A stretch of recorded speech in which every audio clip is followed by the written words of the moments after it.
Leeds United have missed out massively and will continue to do so. Not in the playoffs. Just to be clear, we've not missed out on anything in the playoffs. We're still doing okay there. But instead, because of the playoffs, which is a little bit complicated, but this could really start to hurt us next season. I'll go into that in detail in a couple of moments, but first, subscribe. Cheers. I'm going to try and get to 3,500 before the end of the playoffs, which is a fairly long way to go, but I hope I can get there. Be quite nice. If you've enjoyed any of my content, go for it. Anyway, diving into it. Leeds United have, in fact, missed out on something pretty big, but this specific one example isn't the big problem that I'm going to dive into. The specific example is that Victor Johansson has moved to Stoke City.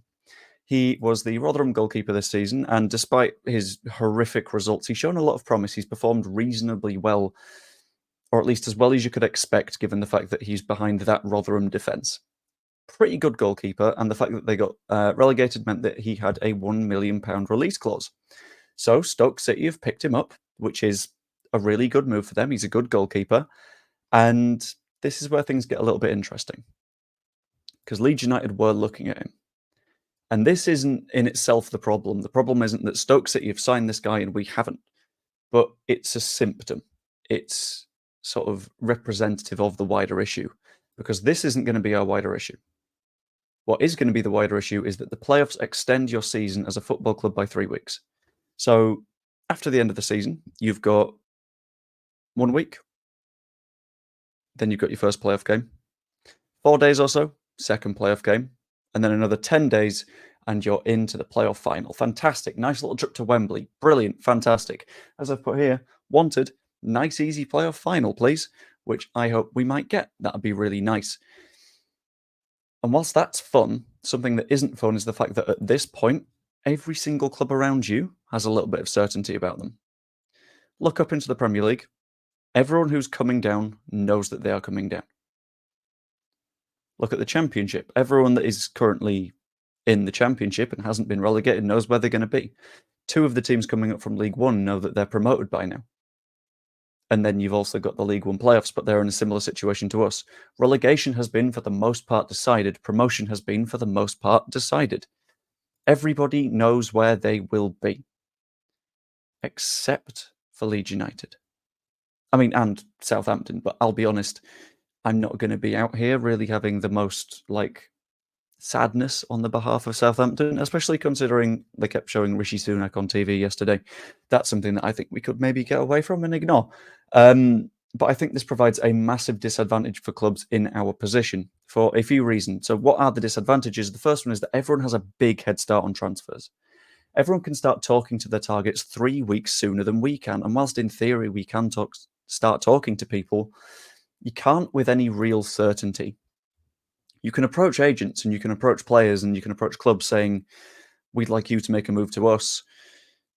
But it sort of depends on the player, because if you look at, I'll give you an example, Norwich City, and talk to Gabriel Sara, I'm sure he's going to be more interested in a move to the Premier League than he is the Championship.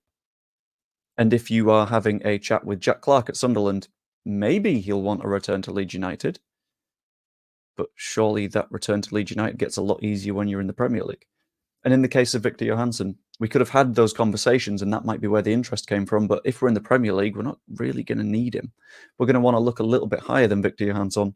And that is where the issue starts to come in.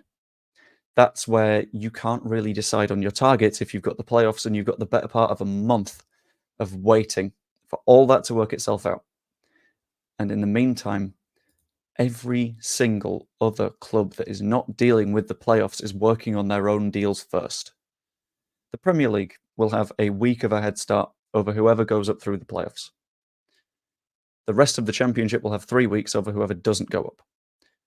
And that means that these deals, these bargains, specifically bargains in this case, if we don't go up, bargains such as Johansson, who would have cost £1 million because of that release clause, isn't going to be a target anymore, because agents will have shopped around and said, this player will go for free this summer. Make sure that you can be the team that's there. And because Stoke had certainty of the division they were in, they were able to say, right, we've got £1 million, we've budgeted for that.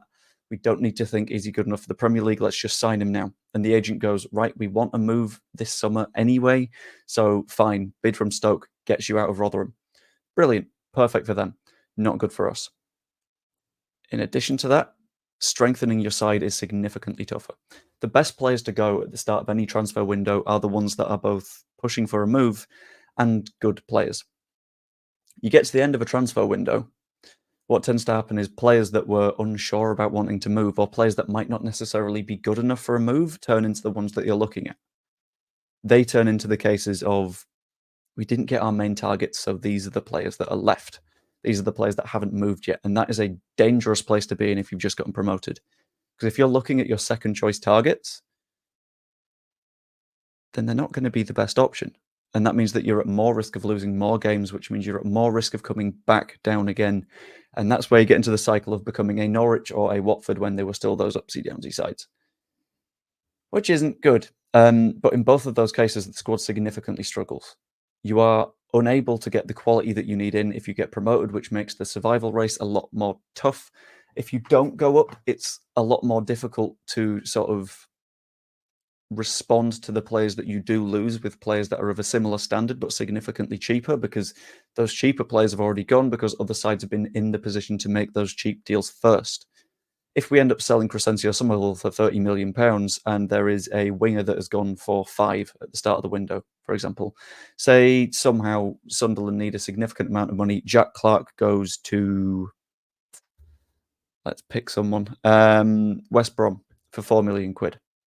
We've not been in the position to make that decision because we've not decided whether or not we're moving for him yet. It's tough, it's tricky, and it's all solved by let's just get promoted anyway. Into the Premier League, significantly more money to make your decisions. You can afford to invest a little bit more. You're not forced to look for these bargains. You can pick out the higher talents.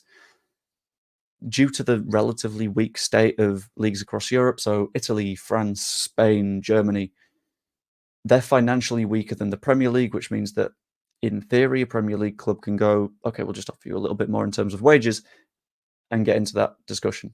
But the fact of the matter is, if those deals are done before we're in the conversation to make those offers, that's where you get trouble. But I'm really optimistic, I'll be honest. I always am. I will continue to be that way because it's more fun. But ultimately, I want to know what you think. Is the playoff final issue actively causing us some problems here? Will we be completely fine next season? How will the 49ers do during a transfer window? I think that could be a really interesting one because it's not something we've seen fully yet. They were there last summer, but they were dealing with a lot of outgoings. And yeah, let me know what you think in the comments below. Like the video if you enjoyed and subscribe if you aren't yet. You can also become a channel member. All that revenue is going to Prostate Cancer UK at the moment. Same for super chats and other fan funding stuff. So yeah, hope you enjoyed, and we'll see you later.